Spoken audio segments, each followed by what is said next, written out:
నమస్తే, welcome to four sites TV. భారత నౌకాదళాన్ని బలోపేతం చేసేందుకు కేబినెట్ కమిటీ సెక్యూరిటీ పచ్చజెండా ఊపింది. దాదాపు 200 బ్రహ్మోస్ సూపర్ సోనిక్ అంటే శబ్ద వేగం కంటే ఎక్కువగా ప్రయాణించే యుద్ధ క్షిపణుల కోసం 19,000 కోట్ల రూపాయలను కేంద్రం కేటాయించింది. దీనిపై BrahMos aerospace, Indo Russian multinational aerospace and defence corporation, defence మంత్రిత్వ శాఖల మధ్య మార్చి మొదటి వారంలో సంతకాలు జరగనున్నాయి.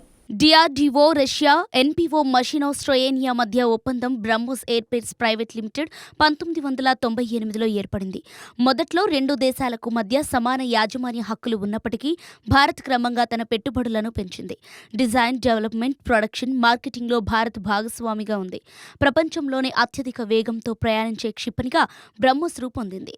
దీనిలోని చాలా భాగాలు దేశీయంగా తయారైనవే. బ్రహ్మోస్ను భారత ఫిలిప్పీన్స్కు సరఫరా చేసింది. దీనిపై రెండు దేశాల మధ్య $375 మిలియన్ల ఒప్పందం జరిగింది.